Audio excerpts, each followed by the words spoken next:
بنو نذیر اور بنو قینقاع مدینے سے جلا وطن کیے گئے تو سازشی لوگ مزید خیبر میں اکٹھا ہو گئے اور مسلمانوں کے خلاف طرح طرح سے یہاں سازشیں ہونے لگیں۔ آپ کو معلوم ہے کہ نبی کریم صلی اللہ علیہ وسلم جب ہجرت کر کے مدینہ تشریف لے آئے تو یہاں اوس و خزرج کے علاوہ یہودیوں کے 3 بڑے قبائل تھے، بنو نذیر، بنو قریظہ اور بنو قینقاع۔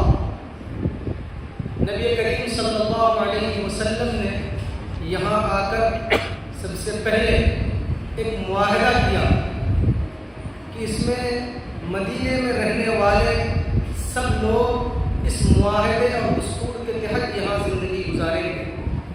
اس کو میثاق مدینہ سے تعبیر کیا جاتا ہے۔ اس میں بنیادی بات یہ تھی کہ ہم لوگ سب مل کر مدینے میں رہیں گے، کوئی کسی کے خلاف سازش نہیں کرے گا، کوئی کسی پر حملہ آور نہیں ہوگا، مدینے کی حفاظت سب لوگ مل کر کریں گے، تو کوئی باہر سے حملہ کرے گا تو سب لوگ مل کر اس کا دفاع کریں گے۔ یہ طے ہو چکا تھا۔ اس میں اس وقت یہودیوں کے قبیلوں نے بھی بہت سی مصلحتوں کے تحت اپنے مفادات کی خاطر اس معاہدے کو تسلیم کیا تھا، لیکن چونکہ ان کے رگ و ریشے میں عہد شکنی، سازش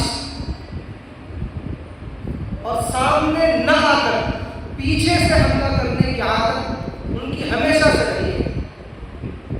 چنانچہ بدر کے موقع پر جب مسلمانوں کو فتح ملی تو اس کے بعد یہودیوں کو لگنے لگا کہ اب گویا مسلمانوں کا غلبہ بڑھ جائے گا مدینے میں اور دھیرے دھیرے پورے عرب میں بڑھے گا، تو ابھی سے ان کی جڑیں کاٹی جائیں، سازشیں کی جائیں۔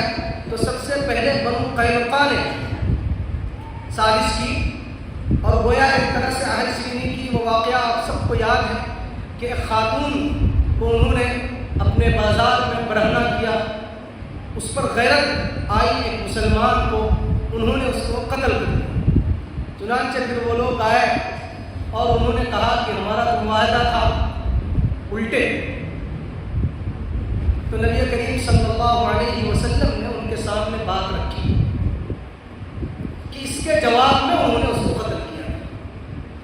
خیر، اب وہ لوگ یہ کہنے لگے کہ آپ لوگ بدر میں فتح پر زیادہ خوش نہ ہو، اس لیے کہ مکہ کے جو قریش ہیں ان کو جنگی مہارتیں وہ حاصل نہیں ہیں، آپ ان پر فتح پا گئے، لیکن آپ کو ابھی اصل بہادروں سے پالا نہیں پڑا ہے۔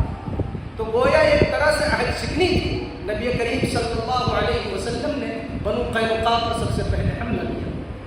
خیر، اس میں عبداللہ ابن ابی منافق جو خزرج کا تھا سردار پہلے،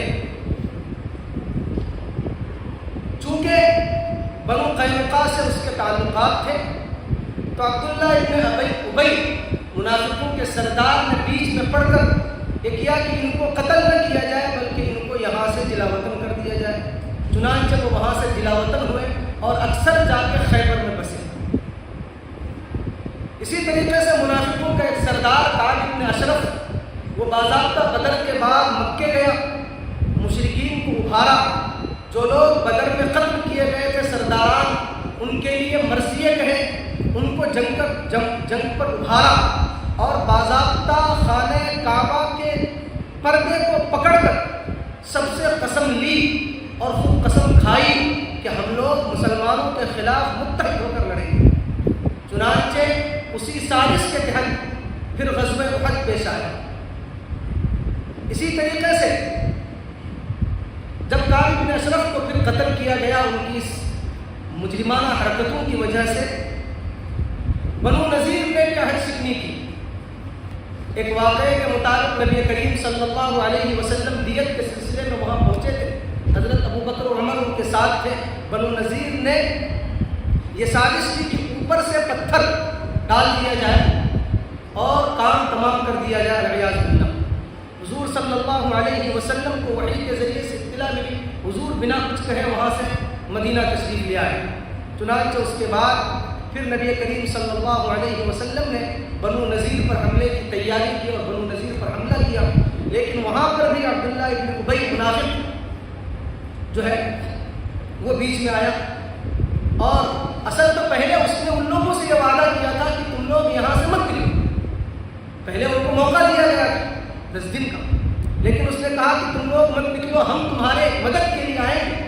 لیکن جب بنو نذیر پر حملہ ہوا اور ان کا محاصرہ کیا گیا تو نہ عبداللہ ابن ابی آیا، نہ ان کا کوئی ساتھ، نہ اس کا کوئی ساتھی۔ خیر اس کے بعد یہ ہوا کہ ان کو قتل کیا جائے، لیکن پھر وہی عبداللہ ابن ابی منافق بیچ میں پڑا اور یہ ہوا کہ ان کو یہاں سے پھر جلا وطن کیا جائے۔ تو بنو نذیر کے لوگ بھی پھر خیبر میں پہنچے، اس میں حیی ابن اخطب سب سے بڑا جو سازشی ذہن کا بنو نذیر کا سردار تھا۔ اب جب وہ خیبر پہنچا تو مزید سازشیں کرنے لگا اور وہ گویا تمام یہودیوں کا سربراہ بن گیا۔ اس نے غطفان کو ابھارا۔ غزوہ خندق جس میں تقریباً 10,000 کا لشکر مدینے پر حملہ آور ہوا تھا، اس میں بہت سے قبائل کو ابھارنے میں اور مالی مدد پہنچانے میں حیی ابن اخطب کا بہت بڑا کردار تھا، خصوصاً غطفان کو جو کہ بہت جنگجو قوم تھی، جنگجو قبیلہ تھا بنو غطفان کا، نجد کے جو قبائل کے قریب کے ان سب کو ابھارنے میں حیی ابن اخطب کا اصل کردار تھا۔ یہ سب یہودیوں کی سازشیں۔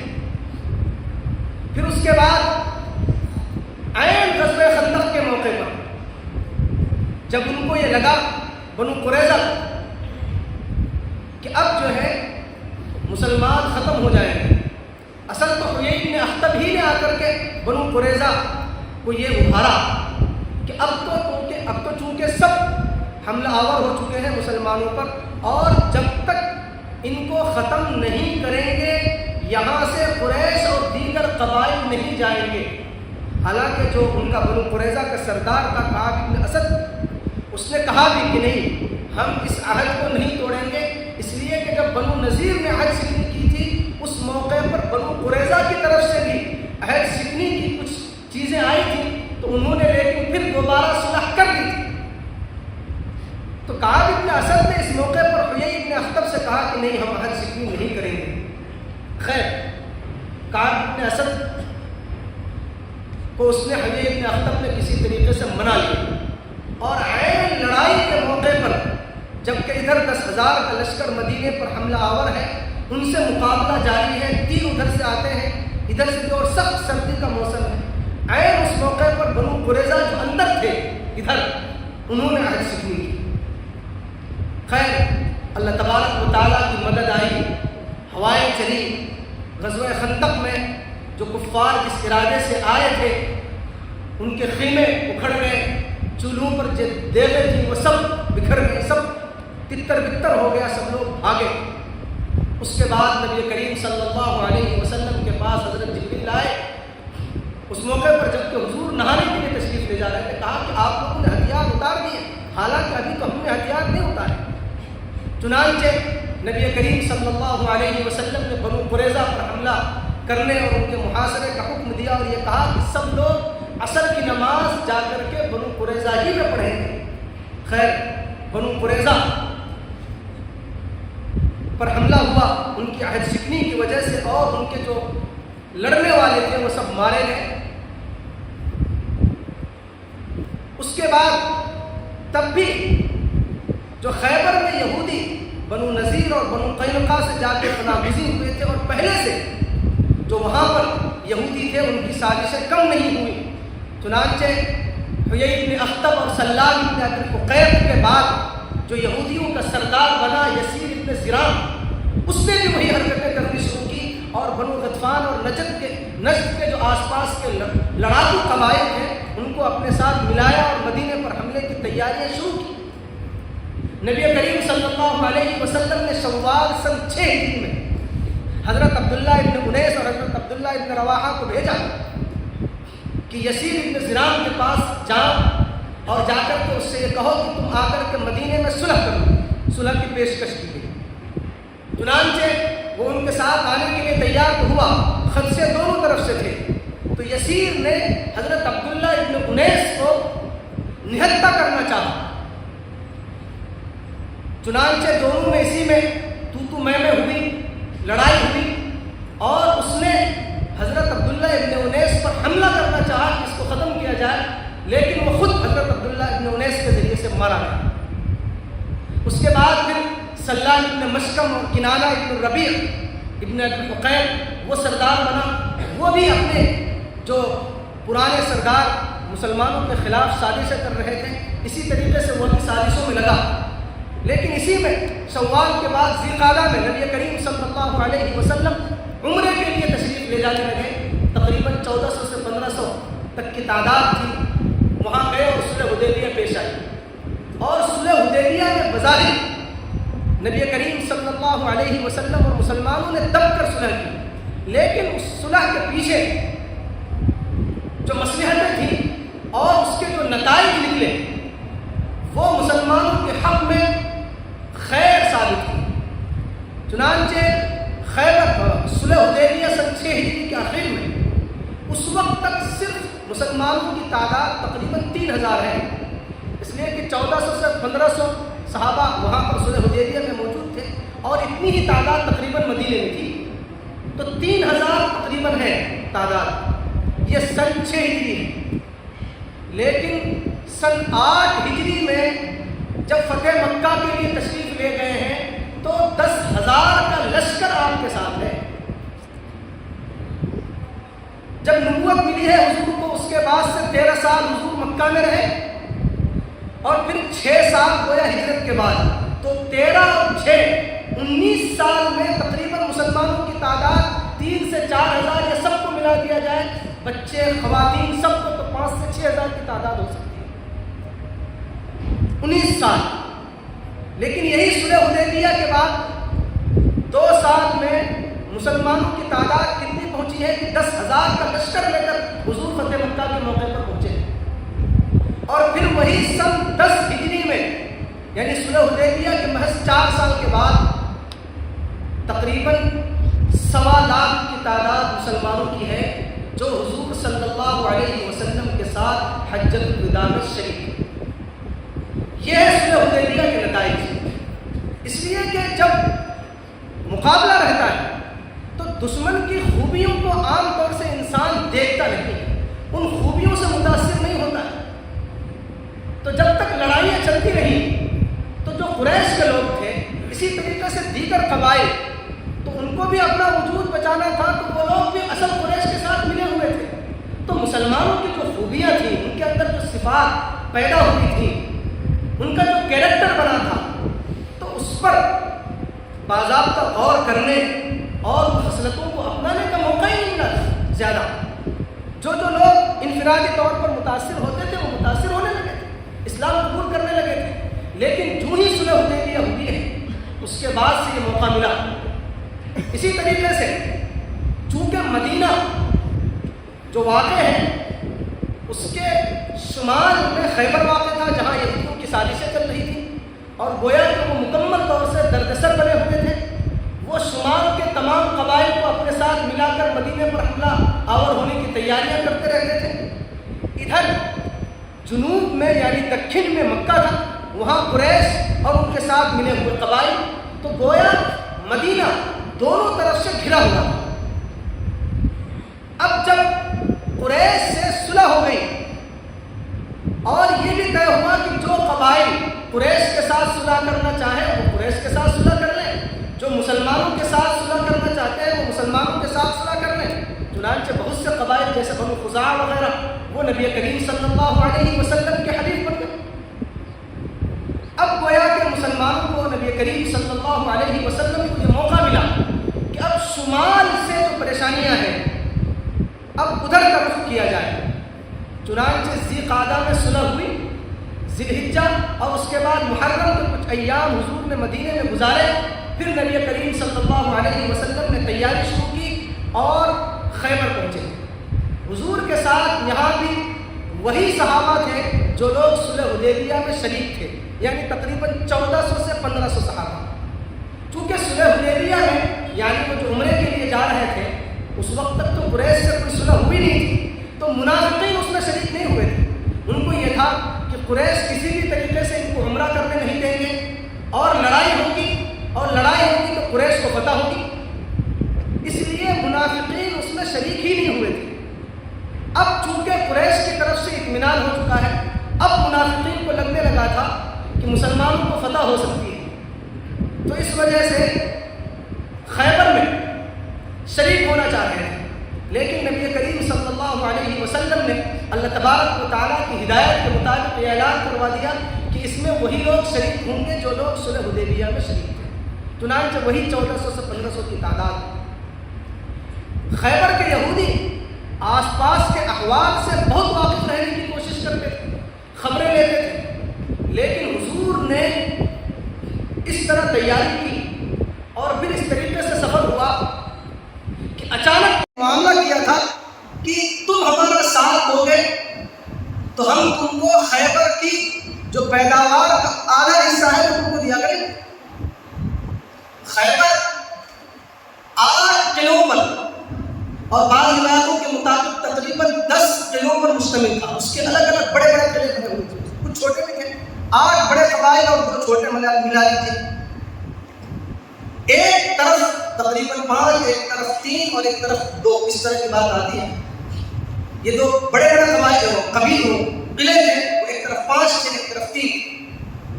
8 قلعے. خیبر کے 2 حصے، بڑے بڑے باغات، کھیتیاں ہوتی تھیں، باغات تھے اور ان کو اس میں مہارت بھی تھی. اسی لیے وہ لوگ خوشحال تھے، تو جو لڑنے والے بدوی قبائل تھے ان کی مدد بھی کیا کرتے، ان کو اپنے ساتھ ملایا کرتے تھے.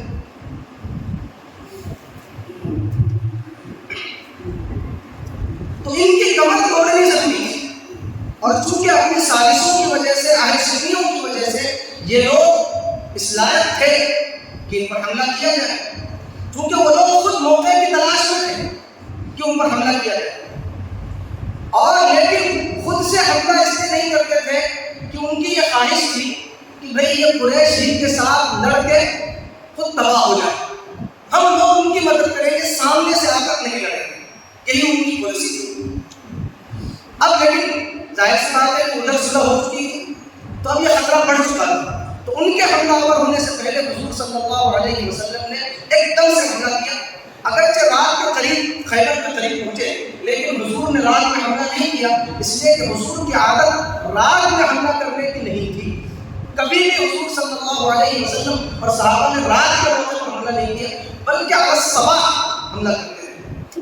چنانچہ ایک دم صبح حضور صلی اللہ علیہ وسلم خیبر میں داخل ہونے لگے. اس میں دعائیں پڑھی حضور صلی اللہ علیہ وسلم نے.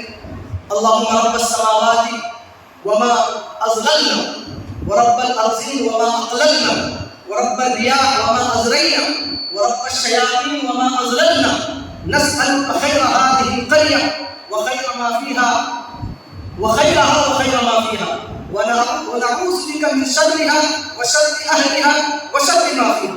اس کے بعد پھر صحابہ کو حکم دیا اب حملہ کرو. اور پھر جب داخل ہوئے تو چونکہ وہ بالکل بے خبر تھے اور کھیتیوں کے سامان لے کر، ترائی، پھاوڑے، بوریاں، یہ سب لے کر کے وہ کھیتیوں میں جا رہے تھے. اچانک نظر پڑی اور ایک دم سے کہہ رہے کہ محمد الخمیس، یعنی محمد صلی اللہ علیہ وسلم اپنے 5 جو حصے ہوتے ہیں لشکر کے، ان کے ساتھ یعنی بہت بڑا لشکر کے حملہ آور ہو چکے ہیں. نبی کریم صلی اللہ علیہ وسلم نے فرمایا اللہ اکبر خیبر انا اذا نزلنا بساحة قوم فساء صباح المنذرین. اب چونکہ یہ اچانک حملہ تھا، ان کو نہ اس کی اطلاع ملی تھی اور نہ اپنی تمام تر سازشوں کے باوجود، خبریوں کے باوجود اس پر مطلع ہو سکے تھے. اب ایک دم حواس باختہ ہو کر کے قلعوں میں بند ہونے لگے. جلدی سے چند قلعوں میں کھانے پینے کے سامان، چند قلعوں میں لڑنے والے. چنانچہ قلعہ نائم اور قلعہ سعد، ان میں کھانے پینے کے سامان انہوں نے منتقل کر دیے، اس میں رکھ دیے. قلعہ قموس، اس میں بہت زیادہ لڑنے والے، جو ان کا مرحب یہودی تھا، بہت بڑا پہلوان مانا جاتا تھا، وہ بھی اسی قلعہ قموس میں تھا. تو سب سے پہلے یہ کہا جاتا ہے کہ نائم ہے، اسی طریقے سے نقاب ہے، اس میں بھی لڑنے والے تھے. اس کے بعد قلعہ صعب کا فتح ہوا، لیکن قلعہ قموس میں کئی بار حملے کے باوجود وہ فتح نہیں ہو رہا تھا، اس لیے کہ اس میں بہت سے لڑنے والے تھے. چنانچہ نبی کریم صلی اللہ علیہ وسلم ایک دن حضرت ابوبکر رضی اللہ تعالیٰ عنہ کو حضور نے رایا دیا کہ جو چھوٹا جھنڈا ہوتا ہے، ایک تو لیوا ہوتا ہے جو اصل جنگ کا جھنڈا ہوتا ہے، جو امیر کے پاس ہوتا ہے، ان کے ساتھ جو ہوتا ہے وہ اس لیوا کے لیے ہوتا ہے بڑا جھنڈا، اور اس کے صدری میں ہونے کا مطلب شکست کھانا ہوتا ہے. اور رایا جو ہوتا ہے وہ جو چھوٹے چھوٹے دستے ہوتے ہیں ان کو چھوٹے چھوٹے جھنڈے دیے جاتے ہیں، اس کو رایا کہا جاتا ہے. تو حضور صلی اللہ علیہ وسلم ایک ایک ٹکڑی لے کر بھیجتے تھے الگ الگ قلعوں پر. چنانچہ ایک دن حضرت ابوبکر کو بھیجا اسی قلعہ قموس کے لیے، حضرت عمر کو بھیجا، لیکن وہ قلعہ فتح نہیں ہوا. ایک دن نبی کریم صلی اللہ علیہ وسلم نے رات میں فرمایا کہ کل میں ایسے شخص کو جھنڈا دوں گا کہ جو اللہ اور اس کے رسول سے محبت کرتے ہیں اور اللہ اور رسول بھی اس سے محبت کرتے ہیں، یعنی اللہ اور اس کے رسول کے نزدیک بھی وہ محبوب ہے. چنانچہ رات میں سب لوگوں کو یہ خواہش رہی، تمنا رہی کہ وہ جھنڈا مجھے ملے. ظاہر ہے کہ ہر ایک کو تمنا کرنی چاہیے، اور تمنا تھی، اتنی بڑی سعادت ملنے والی تھی. اور حضور صلی اللہ علیہ وسلم نے یہ محبت کی بات بھی کہہ دی تھی کہ ان کو اللہ اور اس کے رسول سے محبت ہے، اور اللہ اور اس کے رسول سے کو بھی ان سے محبت ہے. صبح نبی کریم صلی اللہ علیہ وسلم نے حضرت علی کو بلوایا. حضرت علی رضی اللہ تعالیٰ عنہ کی آنکھوں میں اس وقت آنسو چشم کی وجہ سے تکلیف تھی. چنانچہ ان کو بلایا گیا اور حضور نے اپنا لعاب دہن لگایا، ان کی آنکھیں بالکل ٹھیک ہو گئی، ان کو جھنڈا دے کر بھیجا اور قلعہ قموس میں لڑائی ہوئی. پہلے تو حضرت عامر بن اقوا کا مقابلہ ہوا مرحب یہودی سے، جو بڑا ان کا تھا. اس نے کہا تھا کہ خیبر کو پتا ہے کہ میں مرحب ہوں، شاق السلاح بدر المجرب. حضرت عامر بن اقوا نے ان پر حملہ کیا. پہلے تو مرحب نے حضرت عامر بن اقوا نے اپنے ڈھال کے ذریعے سے اس کے تلوار کے وار کو روک لیا اور اس کی تلوار پھنس گئی. حضرت عامر نے نیچے سے اس کی پنڈلیوں میں تلوار مارنا چاہا، لیکن اس نے داؤ کھیلتے ہوئے اپنے پیر پیچھے کر لیے، اور چونکہ حضرت عامر بن اقوا کا قد زیادہ لمبا نہیں تھا تو اس کی وجہ سے ان کا ہاتھ زیادہ دور تک نہیں گیا، تو وہ تلوار گھوم کے خود ان کی پنڈلی میں لگ گیا، اس کی وجہ سے لگ گئی، اور اس کی وجہ سے خود حضرت عامر بن اقوا شہید ہوا. حضرت علی رضی اللہ تعالیٰ عنہ اس کے مقابلے میں آئے یہ رضیہ شعر پڑھتے ہوئے کہ انا الذی سمتنی امی حیدر، کہ میں وہ ہوں کہ میری ماں نے میرا نام حیدر یعنی شیر رکھا ہے.